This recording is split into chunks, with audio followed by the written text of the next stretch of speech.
नमस्कार, रेशमाज रेसिपीमध्ये आपलं खूप खूप खूप स्वागत। आज आपण करणार आहोत सुक्या बोंबलाची चटणी। तर त्यासाठी लागणारे साहित्य आहे 4-5 सुके बोंबील। त्या बोंबलाचे मी तोंडाचा भाग आणि शेपटाचा भाग काढून असे थोडे थोडे छोटे छोटे तुकडे करून घेतलेले आहे। ते स्वच्छ पाण्याने धुवून ह्याच्यात काढून घेतलेले आहे। आता त्यासाठी लागणार आहे आपल्याला मीठ, तेल, लाल बेडगी मिरची पावडर, घरचं कुटलेलं लाल तिखट, पाणी, एक टोमॅटो, 2-3 मध्यम आकाराचे कांदे आणि कोथिंबीर। चला तर मग आता सुरू करूया। गॅस पेटवून घेते मी। कढई तापू देऊया। आता कढई तापली छान, त्यात तेल टाकूया 2 चमचे।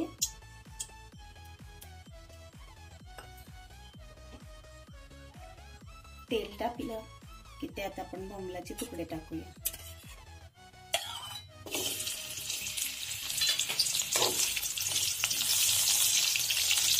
बोंबील छान तळून घेऊया आपण। जरासा लालसर कलर येईपर्यंत तळत राहूया। 3 मिनिट झाले, तुम्ही पाहू शकताय रंग कसा आलाय त्याला। छान तळले गेले। आता आपण काढून घेऊया।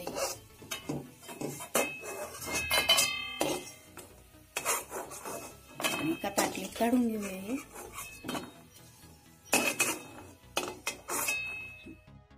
आता त्यामध्ये अजून 1 चमचा तेल घालूया आपण।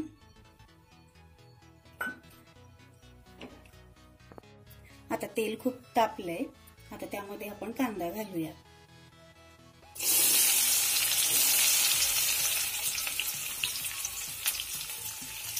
आता कांदा गुलाबी रंगापर्यंत येईपर्यंत चांगला छानसा परतत राहायचा आहे। कांदा परततोय तोपर्यंत आपण तळलेले बोंबील मिक्सरमध्ये ओबडधोबड वाटून घेऊया। हे ओबडधोबड आपण वाटल्यानंतर हे अशा प्रकारचे दिसतात, पाहू शकताय तुम्ही। हे असे दिसतात। बोंबील तळून झाल्यानंतर गार झाले ना की मग कोणी खलबत्त्यातही कुटतात किंवा मग असं हे करून घेतात, चेचून घेतात पाट्यावरती, तेही छान होतात। तर कांदा आता 2-3 मिनिट झाले, कांदा ह्या रंगावर आलेला आहे आणि आपण तोपर्यंत पाणी तापायला ठेवूया। तोपर्यंत गरम पाणी करून घेऊया भाजीसाठी।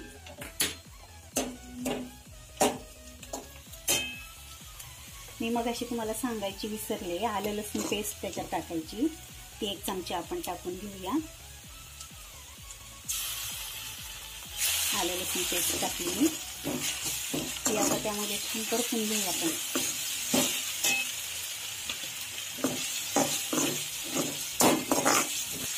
आता 1 मिनिटभर आलं लसूण पेस्ट पण त्यामध्ये परतून घेतली आपण। आता त्यामध्ये 1 चमचा घरचं लाल तिखट टाकते मी आणि 1 चमचा लाल बेडगी मिरची पावडर टाकते। ते टाकून छान परतून घेऊया। त्यानंतर मग आपण हे छान परतून झाल्यानंतर टोमॅटो टाकूया 1 कापलेला।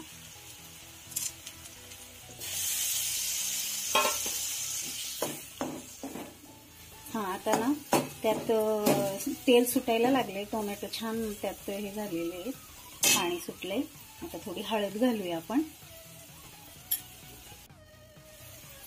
त्यात चवीपुरतं मीठ घालूया आपण। ते छान तेलात मिक्स करून घेऊया। आता ते बोंबील वाटलेले आहेत ना, आपण ती घालूया त्यात।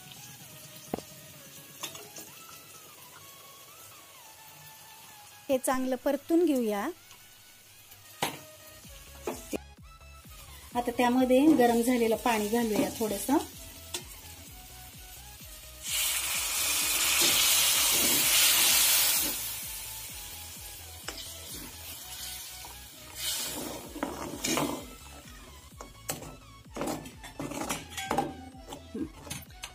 आता त्यावर थोडंसं झाकण ठेवूया आपण।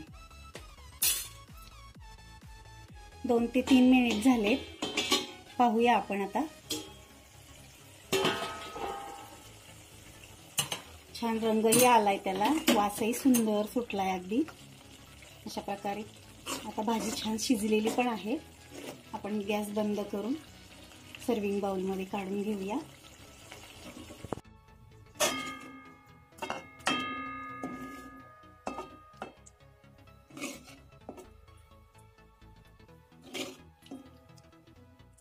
त्यावर कोथिंबीर टाकूया. तर आपली अशी तयार झाली सुक्या बोंबलाची चटणी. जर आवडली तुम्हाला तर लाईक करा, शेअर करा, सबस्क्राईब करा.